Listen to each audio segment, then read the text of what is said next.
Bismillahirrahmanirrahim. Alhamdulillahi Rabbil Alamin. Wassalatu wassalamu ala syarafil anbiya'i wal mursalin.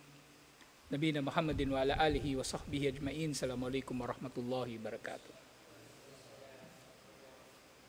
So inshallah, nandito na nga tayo sa Kitabul Muamalat at ang unang bahagi nito yung buyo, pagbebenta at pagbili. Kasi napakahalaga nito dahil ito yung pang-araw-araw na pakikitungo ng tao sa kanyang kapwa. At yun nga, dahil araw-araw na ginagawa ito ng tao, maaring araw-araw din na nagkakaroon ng lokohan o panlilinlang, pandaraya, pang-aapi.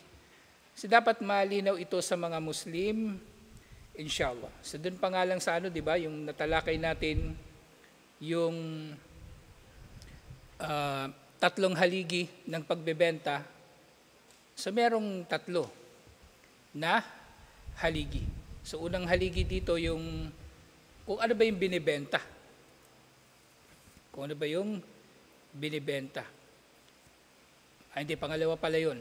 Yung unang haligi yung nagbebenta at yung bumibili. Dalawa sila. Pangalawang haligi ano ba yung binibenta. At pang-apat yung siga ng kanilang pagbebentahan. Ano ba yung uri o yung format ng kanilang pagbebentahan. Kumbaga, mapapaloob na rin dito yung cash ba ito, hulugan, magkanong presyo, at iba pa. Na dapat malinaw. Hindi nagbebenta ka lang ng wala. Kaya nga kapag nalalabag ito, yun nga, magkakaroon ng garar na tinatawag. Magkakaroon ng garar, magkakaroon ng kawalang katiyakan, at maaaring magkakaroon ng, kumbaga, panlilinlang. Silbawa nga niyan, yung sinampol natin si Manong, nagbebenta ng kambing kay Yunus. Si Yunus hindi niya alam, ano bang kambing eksakto yung binibili niya, alin doon. Tapos sinisingil na siyang 3,000 na down payment. Mamaya yan, binayaran niya 3,000, inasahan niya, ibibigay sa kanya yung malaki. Ibibigay pala yung bansot o ano paman. So hindi nagkaroon ng katiyakan. At actually, yung kaida na yon, ang dahilan kung bakit ang mga scholar, pinagbawal nila yung iba't ibang uri ng pagbebenta. Halimbawa, yung ukay-ukay. Kasi di ba pag binili mo yung ukay-ukay, bultuhan yun, ganun. Tapos hindi mo alam kung ano nasa loob nun. Bibilhin mo lang siya, 10,000 halimbawa. Tapos hindi mo alam ano yung laman nun. Sasabihin nila, yung iba ginagawa nila, na nasosort na nila. Sa maaring sa ganung paraan, mawawala yung garar. Kaya sasabihin nila, ito puro medyas, ito puro polo, yan puro t-shirt. Puro bago-bago pa, ito Pero kung halo-halo, yun talaga, malinaw na pinagbabawal. Pati yung kasi minsan nagkakaroon ng bentahan, halimbawa yung isang fish pond, tapos sasabihin ng bebenta ko lahat sa iyo yan, 10,000. O hindi mo alam kung ilang kilo bang isda yung mahango mo doon. Mamali mo, wala palang isda doon, bububula lang yung tubig, wala palang isda. Butete pala yung nandun. O di sayang yung 10,000 mo. Paghagis mo nung mo doon, timba, maghahango na sana kayo ng bangus o hito. Yung hito naman, ganun kalalaki. O di lugi ka, may garar.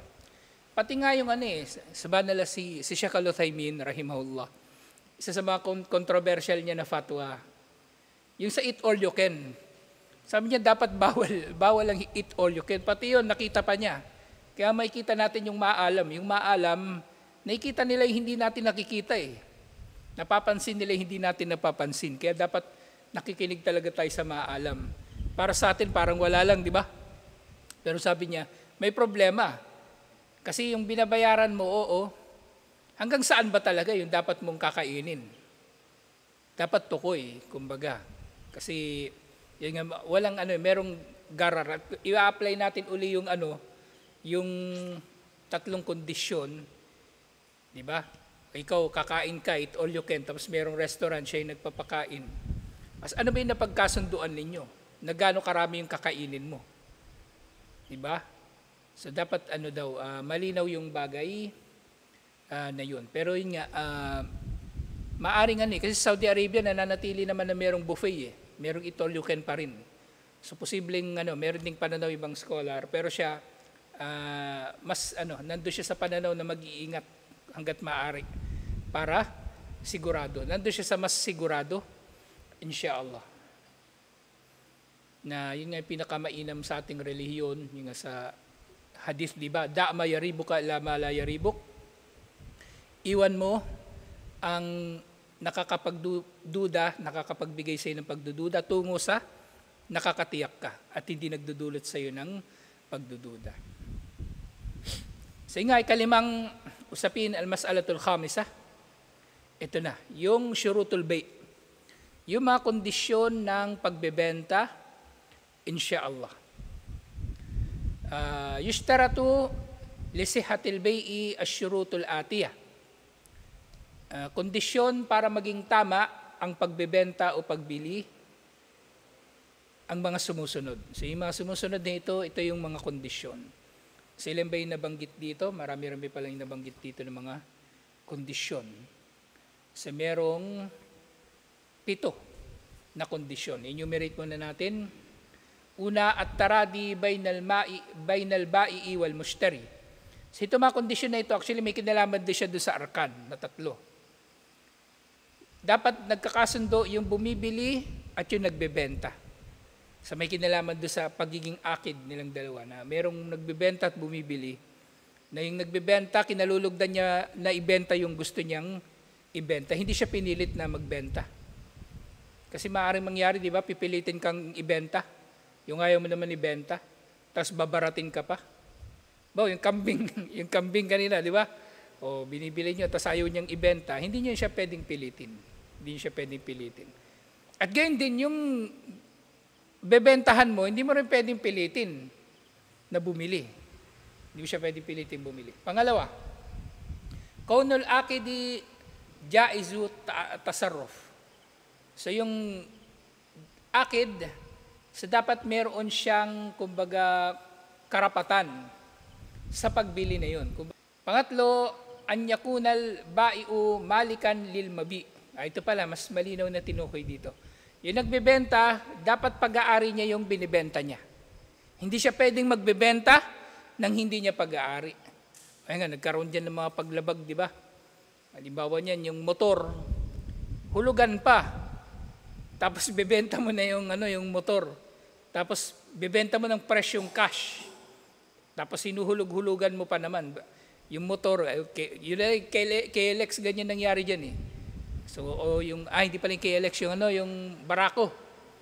Yun yung nangyari. Binenta kay Jerome, presyong cash. Tapos si Kapitan, hinuhulugan pa rin niya yun sa motor trade. Hindi ko alam na ganun pala yung nangyari sa kanila. So, hindi pwede yun. Pangapat, anyakunal moba mimma yubahu. At ang dapat na yung ibinibentang bagay at binibili, dapat halal o halal na produkto at pinahintulutan na maibenta. Panlima, anyakunal ma'kudu alihi makduran ala taslimihi. Yung bagay na ibinibenta ay may bibigay, may de-deliver, kumbaga doon sa bumili. Kumbaga hindi yung ma'dum. Yung ma'dum, ito yung nagbebenta ka ng wala. Nang wala pa. Sabi ni Manong, bentahan kitang tupa. Ay hindi, may tupa naman dyan eh. Bentahan kitang camel. Ikaw naman, bumili ka sa kanya ng camel. Wala naman siyang camel. So hindi pwede. Hindi pwede. Tapos yung pang-anim, anyakunal ma'kudu alihi ma'luman. So dapat kilala kung ano ba yung binibenta. Kilala kung ano yung ibinibenta. Ito ba ay maaring matutukoy sa kanyang uri? Bawa ako, nagbebenta ako ng sinturon. Ito yung nagbebenta ako ng sinturon. Pag bumili ka sa akin, nagbebenta ko sa sinturon, hindi kung ano pa mang bagay.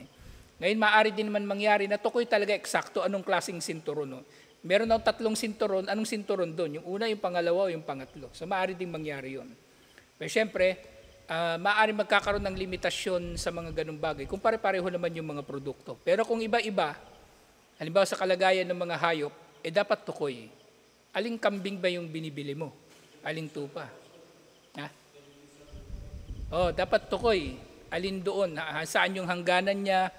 para mawawala nga yung garar o yung kawalan ng yung katiyakan. Malinaw lahat. Kung meron mang issue, dapat tukoy din. Yung tawag nila sa doon sa Latin, yung caveat. Caveat, ibig sabihin kung meron ba itong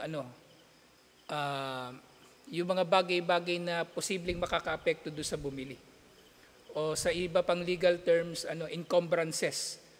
Mga posibleng mga legal na limitation doon sa binibili mo. Wow, walang daanan. Yung lupa mo, napapaligiran ng lupa ng iba. O kailangan mo pa mag-secure ngayon ng right of way para makapasok ka sa lupa mo. Kasi bago yun, dapat bago mo bilhin yun, dapat tukoy na yun. Kasi kung hindi, ikaw ang may ipit. Bumili ka ng lupa na walang daanan. Mag-helicopter ka, papunta sa lupa mo. At dapat malinaw, inshallah. Pangpito, anyakuna thaman ma'luman. Kung alam, tukoy kung ano yung binibenta, dapat alam din, tukoy kung magkano ang halaga. Hindi bigla-bigla lang magugulat ka. Mahal pala. Iba yung presyo na napag-usapan ninyo. O kaya, hindi pala kasama. Yung napag-usapan nyo. Yan si Manong mahilig sa ganyan eh. Mahilig sa ganyan, magugulat ka na lang, hindi pala kasama yun sa pinag-usapan. Mahilig siya sa walang linaw eh. Ayan siya. Nadadali din siya ng walang linaw. Nadadali din siya ng walang linaw. So ngayon, inshallah, balikan natin. So yung una, dapat magkaroon ng taradi bayna al-ba'i wal mushtari. Dapat nalulugod pareho ang nagbebenta at ang bumibili. Yung sinabi ni Allah, ya ayyuhalladhina amanu, la ta'kulu amwalakum bainakum bil batili illa an takuna tijaratan an taradim minkum. O mga nanampalataya, huwag kayong kakain ng yaman ng isa't isa. Ay ibig sabihin, pagkain ng yaman ng isa't isa, pangangamkam, pangaapi, pandurugas, panlalamang, at iba pa. Huwag kayong kakain o mangangamkam ng yaman ng isa't isa sa pamagitan ng batil, sa pamagitan ng kasalanan. Kumbaga, illa ang takuna, ang pinahintulutan lamang na magiging pagpapalitan ninyo ng yaman ay sa pamagitan ng tijara, pagninegosyo. Ang tanging paraan ng pera ko ay mapupunta sa iba at ang pera ng iba ay mapupunta sa akin, o kung hindi man pera, property, ay sa pamagitan lang ng negosyo. Na merong nagbebenta at merong bumibili, na merong kondisyon, taradin minkum. Dapat merong kaluguran sa pagitan ninyo. So dapat nalulugod yung bumibili at nagbebenta. So nga yung sample nga natin, dapat yung nagbebenta, hindi siya pwedeng pilitin na magbenta. At yung bumibili, hindi siya pwedeng pilitin na bumili. Kasi nga dun sa hadith, iniulat ito ni Ibn Majah, rahimahullah, innamal bay'u an taradin. Sinabi ni Propeta Muhammad sallallahu alaihi wasallam, ang pagbebenta ay marapat na naayon lamang sa kaluguran. Andito yung innama. Yung nabanggit na natin to dun sa pagtalakay natin sa Quran, di ba? Kapag merong statement sa Quran man o sa hadith o kahit saan, pag sinabing innama, kinukondisyon ito na siya lang. Itong kanyang katangian at ito lang yun dapat. Innamal bay'u an taradin. Ang pagbebenta ay sa kaluguran lamang. So dapat pareho silang nalulugod. Hindi pwedeng pipilitin ang nagbebenta, hindi pwedeng pipilitin ang bumibili. Fala yasu. Al bay'u idha ukriha ahaduhuma. Hindi magiging tama ang pagbebenta kapag pinilit ang kahit sino sa kanilang dalawa. Bigay rehakkin ng merong ang pang-aapi. Fa in kanal ikrahu bihakkin kaan yakrahal hakim syaksan ala bi shay'in lisadadi daynihi saha. So dito nabanggit yung bigay rehakkin. Kumbaga kung pinilit yung tao na wala namang karapatan ng sino man na pilitin siya, hindi siya pwedeng pilitin na magbenta o bumili. Pero kung halimbawa, ang pamimilit sa kanya ay meron namang karapatan ang namimilit sa kanya. Paano mangyayari yon na mayroong karapatan yung namimilit? Ito binigay na sample na isa. Yung pinuno ng mga Muslim, yung tao na may utang, inutusan siya na magbenta na lang ng kanyang property para mabayaran yung kanyang utang. So pwede yun. Pwede yun. Kasi para yun sa isang maslaha. At actually ano ito magiging usapin na ito ng kada. Isa itong legal na hatol. At kapag ang kada ay dinesisyonan na ng hukom, binding na ito. Kumbaga, isa sa katuparan na ito ng mga tao na involved. Yung nagdedemanda at yung dinidemanda. Halimbawa, nagdemanda ako doon sa tao. Si Manong may utang sa akin. Manong, saan yung pera ko? Kailangan ko na. Wala rin siyang pera. Nagsumbong ako sa hakim. Sabi nung hakim, Manong, may lupa ka naman dyan, ibenta mo na yung lupa mo para yung pera mong mapagbibentahan yan, ibayad mo na sa utang mo. So pwede. Pwedeng ganun. Kasi ako, hindi rin niya ako pwedeng pilitin na bumili ng lupa. Di ba sabihin niya, wala akong pera pambayad sa'yo, gusto mo bigyan, lupa na lang ibabayad. Kung hindi ko kailangan ng lupa, kailangan ko pera. So ganun din, hindi rin niya ako pwedeng pilitin. Hindi niya ako pwedeng pilitin na bumili ng lupa. Ito nga yung sample. Kung ito ay hatol ng gobyerno o ng korte. At maaring magiging sample din, yun nga kapag ito ay para sa public welfare. Halimbawa, yung lupa mo, dadaanan ng kalsada. Diba? Gobyerno, kailangan nila yung lupa, dadaanan ng kalsada. Ibibenta mo yun. Kailangan mo yung ibenta. At magiging tama na pilitin ka nila. Kasi pangkalahatan na na pakinabang, pangkalahatan na pakinabang. Hindi pwede na tatanggi ka. Hindi pwede na tatanggi ka. Ito yung problema sa ngayon, sa batas ng kufar, kaya natatagalan yung maraming mga proyekto. Halimbawa ngayon yung LRT. Ang LRT, di ba hanggang Baclaran siya dati? Ngayon hanggang Sukat na, hanggang SM Sukat. May 5 estasyon na nadagdag. Hanggang sana yan hanggang Bacoor. Natatagalan sila sa problema sa right of way. Ayaw magbenta ng lupa ng mga tatamaan ng mga bahay. Pero actually sa Islam, kung ganun ang kaso, wala silang karapatan na tumanggi.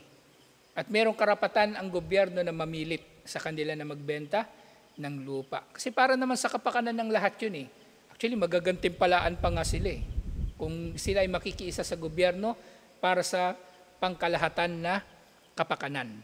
Yung nga yung public welfare. Na kumbaga, hindi iniisip dito ang kapakanan ng iisang taong, iniisip ang kapakanan ng mas nakararami. So pwede silang pilitin, inshallah. May karapatan ng gobyerno sa bagay na ito, inshallah. Pero syempre, dapat makatwiran din yung gobyerno. Hindi naman natin sinasabi rito na may karapatan ng gobyerno mangamkam ng lupa. Hindi yun ang sinasabi natin dito. Kasi ibang usapin yun di ba? Yung mga bilyar. Nakita nila yung subdivision mo. Yung ganda ng subdivision mo, katabi ng highway Ay, ang ganda ng palayan, katabi ng highway. Di pinipilit ka nila ngayon na bilhin. Bibilhin daw nila sa iyo yung gagawing subdivision, yung palayan mo. Hindi ganoon, hindi pwede. Walang makakapilit sa iyo na ganoon. Kahit pa kumakatawan sila sa gobyerno, halimbawa, di ba? Kahit pa halimbawa maging mayor o maging congressman yung mga bilyar sa Las Piñas o saan mang impyerno sila mapunta, hindi pwede.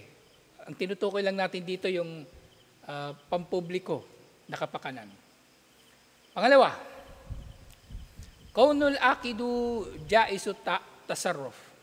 So dapat daw yung akid, yung dalawang magkakasundo na magbebenta o bibili, ay kumbaga pinahintulutan sa kanila na makipagtransaksyon. Ibig sabihin meron din silang karapatan na makipagtransaksyon. Bian niya kuna baligan akilan hurran rashidan. So dapat daw sila ay balig. So dito nga kapag kumpleto dapat itong 4 na ito Dapat nasa hustong edad, akil nasa may matinong pag-iisip, hurran dapat malaya, hindi alipin, at rashid matino. Yung pala ibig sabihin ng rashid, matino. Matino ka ba? Matino ka ba? ano, so dito kasi, bakit ganito? Bakit kinukondisyon ng mga bagay na ito? Wala na masyadong nabanggit dito, hindi na pinaliwanag eh. Pero lahat ito babalik din doon sa iba pang mga kondisyon ng na mga gawaing pagsamba. So balig, kasi yung bata na wala pa sa edad ng pagbibinata o pagdadalaga, hindi pa tinatala yung kanyang mabubuti at masasamang gawain, di ba? Di ba yung hadith, Rufi al-kalamu an thalatha. Iniangat na yung panulat sa 3. At kabilang doon as-sibyanu hatta yablug. So dapat nasa hustong edad siya. Na pagka ganon, may karapatan na siya magbenta kung ano man yung ibebenta niya inshallah. O meron siyang kumbaga jaiz sa kanya, pinahintulutan sa kanya ang magbenta o bumili. Kaya yung mga kuffar, kunwari pa yung kuffar kung ano lang yung mga self-righteous na batas na niisip nila. Di ba yung alak? Kunwari may batas yan bawal daw magbenta ng alak sa menor de edad. Di ba, nakaganyan, 7-Eleven, nakaganyan. Bawal kami magbenta ng alak, sigarilyo sa menor de edad. Walang saysay yun. Kasi dapat nga hindi nyo talaga binibenta yan O sabihin nyo, bawal magbenta sa menor de edad. Bakit yung kahirapan ng 7-Eleven magtatanong pa kung ilang taon ka na? Hindi na yung magtatanong. Tapos yung matanda, bibili. Tapos kainuman niya naman, mga menor de edad. Makukontrol ba nila yun? Hindi rin. Ibawal nila talaga. Kung gusto nila ibawal yung alak, ipagbawal talaga nila. Hindi lang kapag may eleksyon o ipagbabawal lang nila ito sa bata. Ipagbawal nila lang tuluyan. Kung gusto nila lang katiwasayan. So yung akil, ito na yung nasa matinong pag-iisip. Yung hindi baliw. Hindi baliw.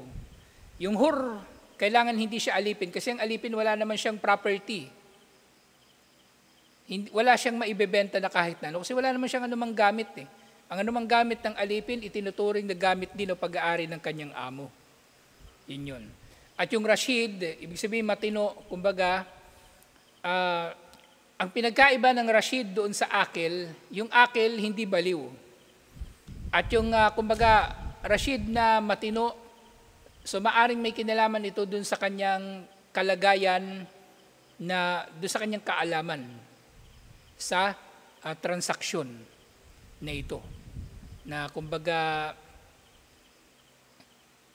ano pa bang pwede maging distinction? Yung akil kasi, para magkalapit kasi sila halos Yung akil may kinalaman sa estado ng utak ng tao. Pero yung Rashid, maaring may kinalaman din sa ugali ng tao. Kasi merong tao hindi naman baliw, di ba? Pero hindi matinong kausap o hindi matinong katransaksyon. Magkaiba sila. Pero meron bang baliw na matinong katransaksyon? Psychologist. Meron ba? Parang wala, di ba? Kasi baliw nga Hindi mo nga baka oo lang nung oo yun. So yun yung pangalawa. Pangatlo, anyakunal bai'a malikan lil mabi. Yung nagbebenta, dapat siya yung may-ari nung ibinibenta niya. Hindi siya pwedeng magbebenta ng hindi niya pag-aari. Kaya dito papasok yung issue ng naging issue yan dati yung pre-selling. So merong mga tao magbebenta sila, ialok nila sa Facebook. Tawag nila pre-selling Ito produkto. Pero yung produkto na yung pinicturean nila, nandun pa yung sa Divisoria. Ito sa suki nilang Inchik. Kapag may bumili na, sige, bilhin ko yan. O saka lang yung tatakbo doon sa Inchik. Bibilhin niya yon tapos ibibenta niya. So yun hindi pwede. Hindi naman yung pag-aari yun Dapat ang usapin dito, on hand talaga. On hand. Pero iba pa yung mangyayari naman doon sa usapin ng dropshipping. Inaalala ko doon sa dropshipping, siyempre, maaari may iba pang pananaw, ibang skola. Sa dropshipping kasi, parang ahente ka Ahente ka ng produkto. So, hindi mo inaangkin na sa'yo yung produkto. Kumbaga, ahente ka. So, pwede siya. Pwede. So, pag nabenta yung produkto, may porsyento ka. Pero ang produkto wala sa'yo, nandun sa kumpanya. Nandoon sa kumpanya. May bumili sa'yo, tatawag mo lang, may umorder ganitong address, ship nyo na. Yun. Tapos yung nabenta nila, natanggap nila yung bayad, meron kang o pwedeng sa'yo dadaan yung bayad, ireremit mo na lang sa kanila yung puhunan, may iwan sa yung tubo, so maaring ganun din. So dapat pag-aari mo yung ibinibenta mo. Pag-aari mo yung binibenta mo. So hindi ka pwedeng magbebenta ng lupa, halimbawa na hindi ka naman siguradong sa'yo. Lalo na lupa na may kaso pa yung lupa, halimbawa. Kahit sabihin man natin na malaki yung tsansa na sa'yo yung lupa, kung hindi mo siya napapatunayan na sa'yo nga talaga, at bahagi talaga yun ng lupa mo, hindi mo yung pwedeng bebenta. At hindi mo yung pwedeng aangkinin. Aangkinin nga, hindi pwede. Bebenta mo pa kaya. Kasi nga, malikan lil mabi. Dapat pag-aari niya yung binibenta niya, o kaiman makama malikihi. Ito na, yung kaiman makama malikihi, kumbaga siya ay kinatawan, ahente, nung may-ari. Baga authorized siya na representative nung binibenta. Hindi mo pag-aari, pero binibenta mo kasi pinahintulutan ka ng may-ari na magbenta para sa kanila. Kalwakili, walwasi, walwali, wan nadir. Katulad ng wakil, yung ahente, yung wasi, yung pinagbilinan, wali, tagapangalaga, at yung nadir, ano bang translation dito? Yung ginamit niya Salman, katiwala. Tindera, ganun. Di ba? Hindi naman niya pag-aari yung binibenta niya Pero siya ay pinagkatiwalaan ng may-ari na magbenta ng produkto. So pwede. Pero nga, kung hindi talaga sa'yo at wala ka namang pinangahawakan na ikaw yung pinagkatiwalaan na magbenta, hindi ka talaga pwedeng magbebenta. Fala yaso an yabi'a syaksun syai'an la yamliku. Haram, hindi pinahintulutan na magbebenta ang sino man ng anumang bagay na hindi niya pag-aari. At ito ayon sa sinabi ni Propeta Muhammad sallallahu alaihi wasallam, hadith ito na iniulat ni Imam Ahmad, Abu Dawud, An-Nasai, at Tirmidhi, Ibn Majah at iba pa. At pinatunayang sahih ni Sheikh Al-Albani rahimahullah. Sinabi ni Propeta Muhammad sallallahu alaihi wasallam, la tabi ma laysa indak. Huwag kang magbebenta ng wala pa sa iyo o hindi mo pag-aari. Wala pa sa iyo katulad nung yung kaninang nabanggit natin. At syempre, maaari din itong nangangahulugan na huwag kang magbebenta nang hindi mo naman pag-aari. Alhamdulillah. Sa sumunod, ihabol na lang natin itong pang-apat, inshallah. Rabi'an, an yakunal muba'u mimma yubahu al-intifa'u bihi min gayri hajatin. So yung bagay doon na binibenta ay marapat na pinahintulutan na ibenta. At kapaki-pakinabang ang pagbebenta nito. Sa kondisyon na ito ay dapat na kapaki-pakinabang na maibenta. Kalmakuli, wal mashrubi, wal malbusi, wal markub, wal ikar, wanahwu dalik. Sa limbawa niyan, yung tao magbebenta siya ng pagkain, inumin, damit, sasakyan, ari-arian, at iba't iba pang mga katulad nito. Yung ari-arian dito, yung ekar, ito na yung mga real estate, mga bahay, lupa. So kung ito ay, kumbaga, pinahintulutan na ibenta, ibig sabihin walang pumipigil na ito ay maibenta at gayon din magiging kapaki-pakinabang ang pagbebenta rito at hindi ito, kumbaga, magiging kawalan o magdudulot ng pinsala sa nagbebenta, pwede itong ibenta, inshallah. At yun nga, falayaso, bayu ma yuhramu al-intifa'u bihi. Pinagbabawal ang pagbebenta ng mga bagay na walang pakinabang dito. So yung mga bagay na tinukoy kanina, may pakinabang ang pagbebenta sa kanila kasi kinakain, iniinom, sinusuot. Pero yung mga bagay na walang pakinabang dito, kalkhamri, wal kinziri, wal maytati, wa alatil lahwi wal maazif. Yung pagbebenta ng alak, hindi tayo umiinom ng alak, di ba? Ibig sabihin, pati pagbebenta nun, walang saysay, bawal. Kahit sa kufar ka pa magbebenta ng alak, bawal din. Baboy, kahit sa kufar ka pa magbenta ng baboy, haram din. Mayta, patay na hayop, bawal din. Kahit sa kufar ka pa magbebenta. Yung mga gamit na, kumbaga, ginagamit sa sa yung mga pag-aaliw lang, Kumbaga wala naman siyang material na paggagamitan na kapaki-pakinabang. Halimbawa, ginagamit lang siya sa paglilibang, katulad ng mga musical instruments, bawal din. Bawal din siya na ibenta. At ito ay naayon doon sa hadith na iniulat ni Jabir, iniulat ito ni Imam al-Bukhari at Imam Muslim, Inna Allah harrama bay al-khamri. Tunay na si Allah ay nagbawal sa pagbebenta ng alak, wal maytati wal kinzira wal asnam. Pinagbabawal ni Allah ang pagbebenta ng alak, ng patay na hayop, ng baboy, buhay man o patay, at mga rebulto. So pinagbabawal yun lahat-lahat. At gayon din iniulat ni Imam Ahmad at ang iba pa, Inna Allaha idha harrama ala qawmin akla shay'in harrama thamanuhu. Kapag ipinagbawal ni Allah sa sino man ang pagkain ng anumang bagay, ay pinagbabawal din ang presyo nito. So ipinagbabawal sa atin ang kumain ng baboy, bawal din tayo magbenta ng baboy. Bawal din tayo magbenta ng baboy. Wala yajuzu bay'ul kalb. So bukod sa mga bagay na ito, bawal magbenta ng aso. Yung hadith na iniulat ni Imam al-Bukhari at Imam Muslim na Rasulullah sallallahu alaihi wasallam ang thamani al-kalb.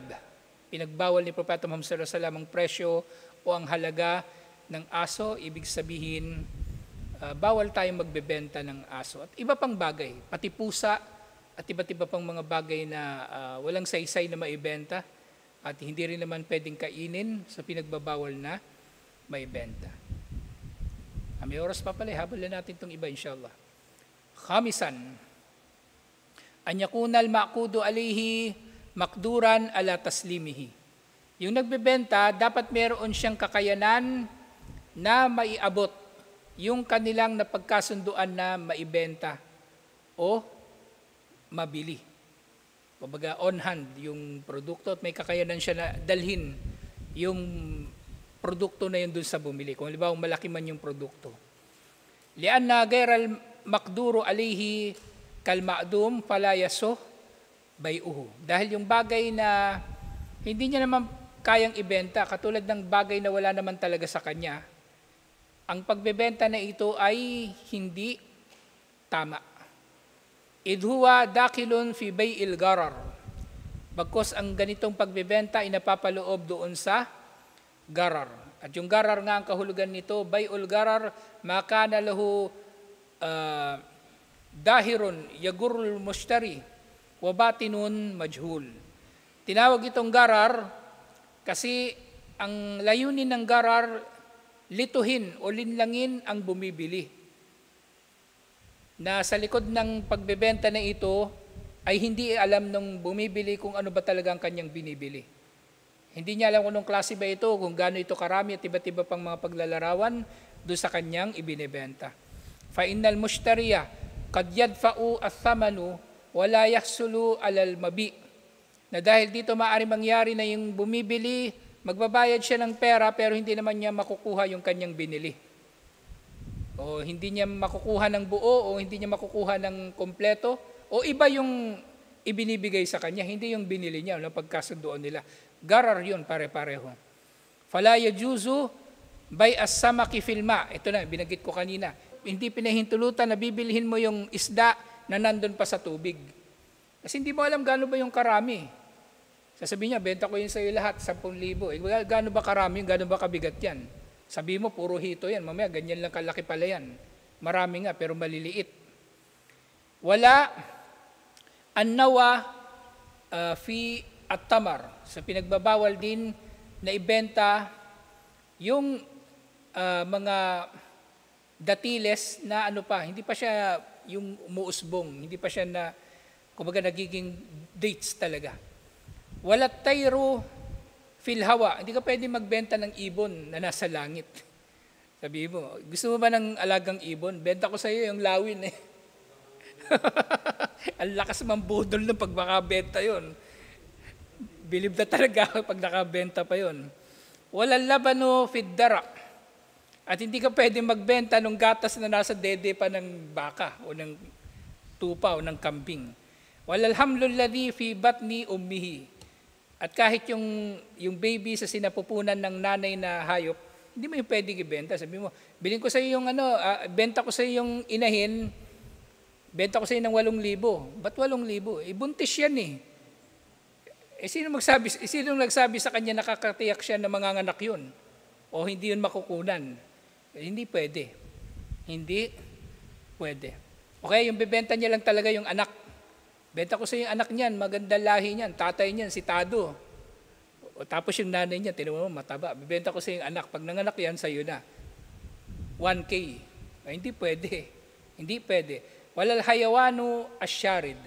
At syempre, yung hayop na nakawala na paggala-gala, hindi mo rin pwedeng ibenta. So merong hadith, iniulat ito ni Imam Muslim, naha Rasulullah sallallahu alaihi wasallam al-bai'i al-gharar. Pinagbawal ni Propeta Muhammad sallallahu alaihi wasallam ang pagbebenta ng walang katiyakan o merong panlilin lang. Pang-anim, tapusin na natin ito inshallah.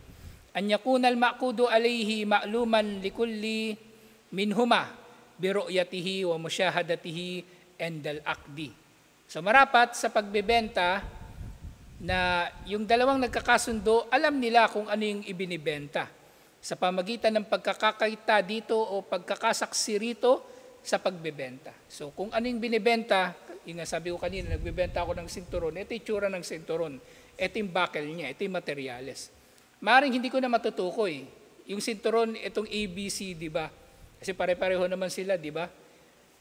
So, doon walang problema. Pero kapag may mga bagay na binibenta mo na may malaking pagkakaiba sa isa't isa, dapat tukoy talaga. Aling kambing, aling tupa, aling baka, ganun. Ngayon nga, dapat tukoy sa pamagitan ng pagkakakita o wasafan yamizuhu an gairihi. So dapat ilalarawan ang katangian ng ibinibenta mo sa pamagitan ng mga katangian na tukoy, na makikilala na ito nga ang binibenta at ito ang binibili niya at hindi yung iba pa. Malinaw. So, halimbawa, mag-uusap kami. O, may benta ako sa yung tupa, kulay black na mayroong puti sa ulo.